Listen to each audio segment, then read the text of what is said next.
मोदी जी की गलती होगी मुसलमान आता है? ऐसी कौन सी रंजिश थी जिसको निकालने के लिए आपने पूरे भारत को नफरत की आग में झोंक दिया? मोदी जी, मोदी जी, भाईचारा खत्म हो गया है। एक छत के नीचे दो भाई नहीं रह पा रहे हैं। पुरानी दोस्तियां टूट गई इन लोगों की। 6 साढ़े 6 सालों में आपने क्या कुछ नहीं दिखाया। देश का भट्टा तो बिठा दिया, लेकिन जो नफरत जो फैल गई ना लोगों में, मोदी जी सदियां लग जाएंगी निकलते निकलते।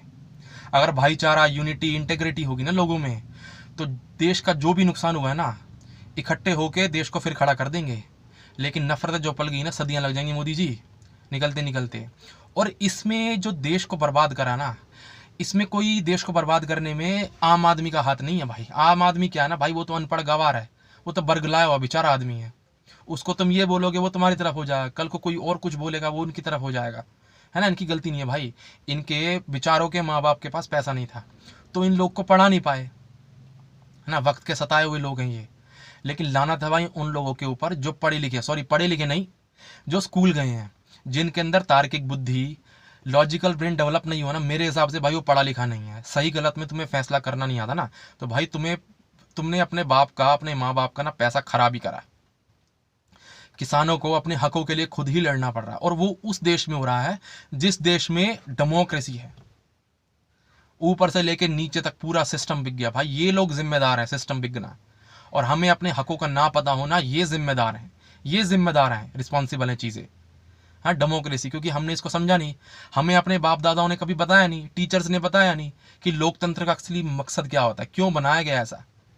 है ना भाई, 4 सीधी लाइन में अनपढ़ को भी समझ में आ जाएगा डेमोक्रेसी क्या होती है और क्या तुम कर सकते हो उसके अंदर। ठीक है, तो भाई देख, मान ले 100 लोगों की या 1000 लोगों की तुम्हारी ट्राइब है। तुम लोगों ने ये डिसाइड करा कि यार ये बंदा ना थोड़ा सा पढ़ा लिखा है, मैच्योर है, समझदार लगता है, तो इसको ना अपना प्रतिनिधि, नुमाइंदा या लीडर बनाते हैं।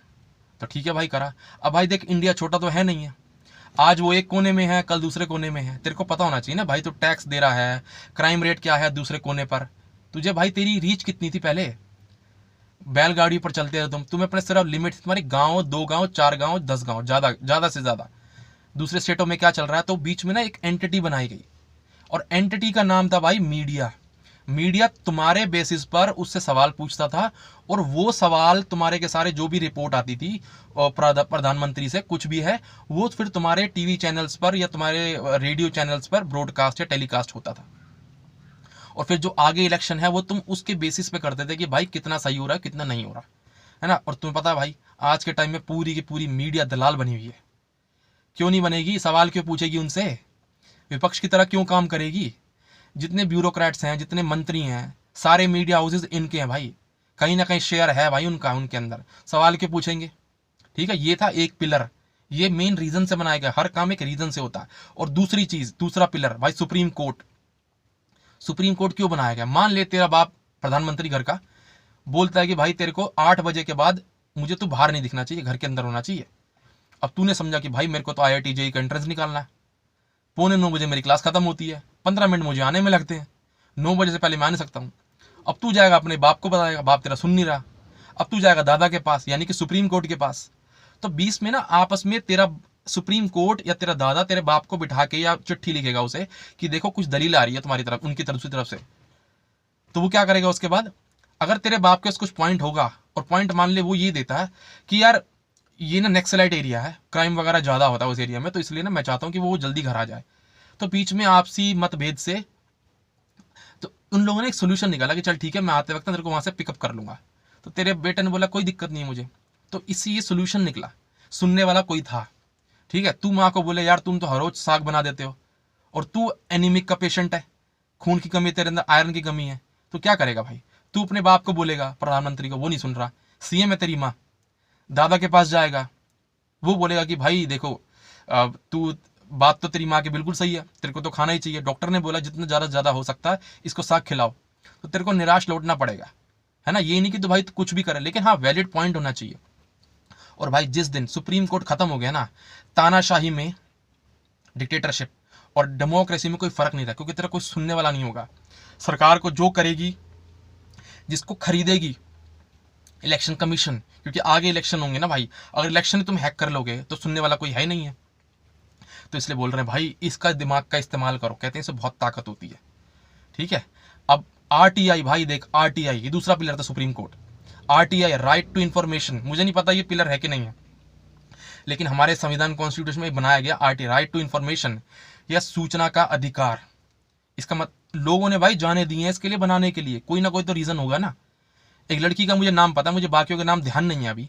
शहला मसूद, 38 साल की उम्र में उसको किसी ने पॉइंट ब्लैंक रेंज पर शूट आउट कर दिया। जाने दी भाई उन लोगों ने।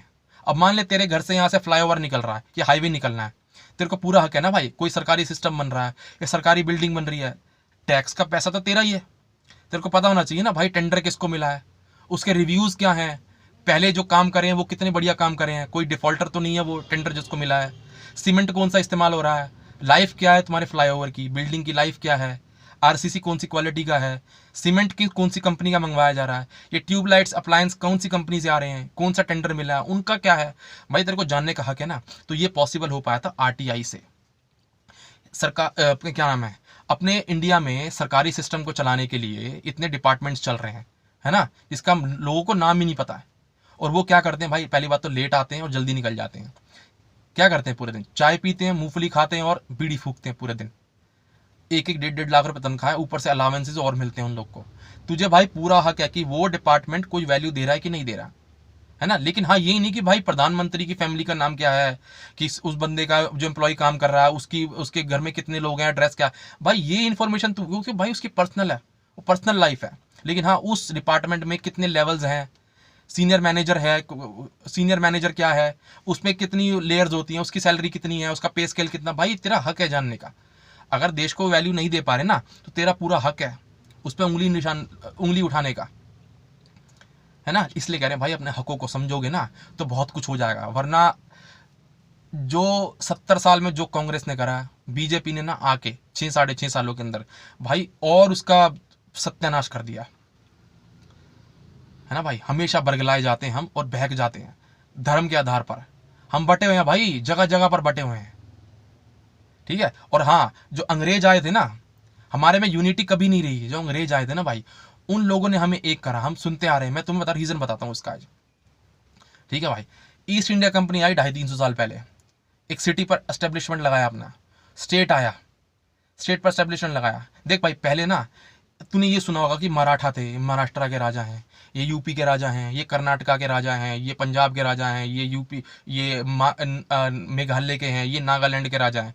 तो हर स्टेट या हर सिटी का ना मतलब एक राजा था, उनके ऊपर एक महाराजा नहीं था, यानी कि कह सकता हूँ मैं प्राइम मिनिस्टर नहीं था जो उन सबको बांध के रखा हुआ था। स्टेटों में बटे हुए थे तुम इस तरीके से। तो पहले उन लोगों ने क्या करा, ईस्ट इंडिया कंपनी ने एक स्टेट पर कब्जा करा धीरे धीरे, फिर दूसरे स्टेट पर, फिर तीसरे स्टेट पर, फिर चौथे पर। उसने जितने स्टेट हथिया सकती थी ना, हथिया लिया उसको। अब देख भाई साइकोलॉजी बोलती है, सोशोलॉजी है भाई, ये सीधी सी। अगर दो अनजान लोगों का मिले हैं कि नहीं मिले हैं, अगर उनका दुश्मन अगर एक है ना तो भाई कहीं ना वो आपस में दोस्त होंगे, क्योंकि उनकी दुखती रग तो एक ही है ना, है ना। तो इस तरीके से सारे स्टेटों को जो कब्जा करने वाला, शोषण करने वाला जो बंदा था वो था भाई ब्रिटिशर्स। तो इस तरीके से हमारी उस समय, सिर्फ उस समय एक ही भाई मोटो था कि आज़ादी लेनी है। तो इस तरीके से जब वो अंग्रेज गए ना, जिन स्टेटों को वो छोड़ के गए वो सारे के सारे एक हो गए। मोनार्की तो है नहीं, खत्म होगी ना मोनार्की अंग्रेजों के आने से, वरना आज भी ये स्टेटों में बटे होते भाई, ठीक है भाई। तो we should be thankful to Britishers कि उन लोगों ने हमें एक करा, है ना। धर्म के आधार पर बटे हुए तुम, कास्ट के आधार पर बटे हुए हो, सोशल इश्यूज पता नहीं तुम्हारे कितने हैं। वरना तो बाकी कंट्रीज में देख ले, यूएस में ना जितनी मूवमेंट्स चली है ना, जितने पर रिफॉर्म्स हुए हैं, वहां पर पूरा अक्रॉस यूएस रहा है वो। स्लेवरी हो गई, वो लॉर्थर किंग, एक ध्यान नहीं मुझे उस बंदे का नाम। तो मूवमेंट उनकी मतलब एक सिरे से स्टार्ट हुई है, वो आखिर तक की है पूरी की पूरी। लेकिन इंडिया में क्या है, हर स्टेटों की ना, हर इंसान की अपनी एक अलग इश्यूज हैं। मूवमेंट वो अक्रॉस इंडिया नहीं रही कि एक कोने से स्टार्ट हुआ और पूरा इंडिया को कवर करते हुए दूसरे एंड तक पहुंचा, वो ऐसा नहीं चला भाई, है ना भाई। तो इसलिए कह रहे हो अपने हकों को समझोगे तो आगे बढ़ जाओगे, ठीक है मेरे भाई। अब ये बात रहा, मतलब हमने 6 साढ़े 6 सालों में सब कुछ देख लिया, है ना। इन लोगों ने नोटबंदी कर दी, जीएसटी ले आए भाई, इतने छोटे छोटे धंधे, स्मॉल स्केल इंडस्ट्रीज सब बंद हो गई, लोग बेरोजगार हो गए। जितने सपने संजोए थे ना लोगों ने, सारे के सारे मिट्टी में मिला दिए उन लोगों ने भाई। बेचारे गांव लौट गए अपने, खाने को नहीं था उनके पास, धंधे उनके बंद हो गए, नौकरियां चली गई, छिन गई हाथों से उनके। उनके आगे आने वाले बच्चों का भविष्य मिट्टी में मिल गया, है ना। और सारी की सारी मिली भगत सबको पता वो कौन करवा रहा था और किसके सहयोग से हो रहा था, किसकी साठगांठ से हो रहा था। हाँ, सीबीआई को पहले से नोटिस था भाई कि माल्या, ये नीरव मोदी वगैरह, ये लोग, इन पर थोड़ी डिफॉल्टर है, इन पर नजर रखना, इस देश से बाहर जाने नहीं चाहिए, है ना। और आईटी सेक्टर वाले भाई अगर सुन रहे हो ना, तो तुम्हें पता होगा कि कोडिंग का और डेटाबेस का क्या कनेक्टिविटी किस तरीके से होती है। जब तू एयरपोर्ट पे जाता है ना, किसी कहीं पर फ्लाइट लेने के लिए, चाहे पर्सनल खुद का अपना चार्टर प्लेन है तेरा चाहे तुम किसी कमर्शियल प्लेन में जाते हो, तुम्हें चेक इन करना पड़ता है। उसके लिए तो पासपोर्ट नंबर, टिकट्स वगैरह सब कुछ बताने पड़ते हैं। तो भाई आगे की प्रोसेस है ना, अगर वो देख उस टेबल के अंदर, उस यूजर टेबल के अंदर, पासपोर्ट जिसमें डिटेल्स होती हैं, उसमें एक स्टेटस कॉलम होता है। उसमें अगर मैं डी, सिर्फ एक नॉर्मल डी असाइन कर दूं ना, दैट मीन्स डिफॉल्टर। तो वो आगे की जो प्रोसेस है ना, चेक इन करने की कोशिश करेगा ना सिर्फ उस डी के बेसिस पर, तो वो आगे करने नहीं देगा भाई चेक इन, उसको प्रोसेस चलेगी नहीं उसके आगे। ठीक है भाई, तू किस टाइम पर निकला है, कौन से देश में जाएगा, तेरे फ्लाइट कौन सी थी, एयरलाइनर है, एयरबस है, जेट है, बोइंग है, सारा का सारा तेरा डेटाबेस में सेव होता है। और वो सिर्फ इसलिए होता है कि कल को मान ले कुछ अनहोनी हो जाए, तेरे को डिपोर्ट करना हो, कोई तेरा मर्डर हो जाए तो मर्डर कर दे, तो तेरा वो इन्फॉर्मेशन निकाल सके। और ये गवर्नमेंट, वहाँ की लोकल गवर्नमेंट भाई बोलती है कि परमिशन, मतलब परमिशन नहीं, एक it's like you are obliged to save all those information in database for some time. 5 साल है शायद से ये कॉर्पोरेट मिनिस्ट्री जो भी अपनी चलती है। ठीक है भाई, ये बैंकों का ये घोटाला कैसे हो गया, सारी की सारी चीजें लॉग होती है ना, तो कोडिंग करेगा, कोड से अगर तू, तेरा कोड एग्जीक्यूट हो रहा है, तूने पैसा निकाला, ट्रांजेक्शन करा, तो कहीं ना कहीं तेरा वो कोड होगा ना, लॉग होगा ना कहीं पर, है ना। और या तो डेटाबेस से निकालेगा, डेटाबेस में भी कोडिंग लॉग होती है, फाइलों में, लॉग फाइल में कुछ ना कुछ जाता है कि भाई तेरा जो कोडिंग चली है वो कहाँ हुआ है, क्या नहीं हुआ। एसबीआई से लोगों के ना 8-9 महीने पहले बेचारे गरीबों के 5-5 हजार रुपये, 2-2 हजार रुपये, 800 रुपये, 8 हजार रुपये, 6 हजार रुपये, लोगों के, बहुत लोगों के एसबीआई से पैसे निकले थे, है ना। या तो सिस्टम हैक हुआ होगा, सिस्टम हैक तो होता नहीं, खुद बनाते हैं भाई ये लोग। तुम्हें जो मैसेज भेजते हैं ना बैंक वाले, जो आते हैं तुम्हारे पास, इस पर क्लिक करो तुम्हारा हो जाएगा, भाई वो तुम्हें खुद से भेजते हैं बना के। ठीक है, लोगों बोलते हैं भाई तुम्हारा सिस्टम हैक हो गया था, सिस्टम हैक नहीं होता भाई उनका। ठीक है, कितने टाइम सिस्टम ही हैक रहता है क्या, सिस्टम हैक होता है ना भाई 1 घंटे 2 घंटे में सही हो जाता है सिस्टम। मैसेज पे क्लिक करते पैसे कट जाते हैं तुम्हारे, टेक्स्ट मैसेज के ऊपर, ऐसे कैसे कट जाते हैं, सारा का सारा बना के भेजते तुम्हें बैंक वाले, सारा घोटाला। और आईटी सेक्टर वाले भाई, तुम समझो इन चीज़ों को, तुम्हारे में थोड़ा बहुत तो भेजा होता है, एनालिसिस करते हो ना तुम, टेस्ट केसेस बनाते हो, डेवलपमेंट करते हो, टेस्ट करते हो, यूज केसेस बनाते हो ना, ऐसे नहीं होता भाई चीज़ें। ठीक है, और ऊपर से भाई तुम अपने सवाल पूछो तो तुम्हारे पर देशद्रोही का आरोप लगा देते हैं। कन्हैया कुमार ने कह रहे हैं कि देशद्रोही के नारे लगाए थे, देश विरोधी नारे। तो भाई देख दिल्ली पुलिस में एफआईआर हुई 3 साल बाद, और 3 महीने पहले चार्जशीट फाइल करी दिल्ली पुलिस ने, इलेक्शन से 3 महीने पहले, और नल एंड वॉइड और बेल मिल गई, बंदा बाहर है आज। ठीक है भाई, ये सिर्फ ना एक मुद्दा रखा गया था, देशद्रोही बनाओ किसी को और भाई उस पर वोट वसूलो, गलत। ठीक है भाई, तो इसलिए भाई जिस दिन तुम्हारा सुप्रीम कोर्ट मर गया, सब कुछ डेमोक्रेसी खत्म हो गई, रह गया सिर्फ तानाशाही। ठीक है, समझ लो, बचा लो भाई इसको। और देख लास्ट वरुण ग्रोवर,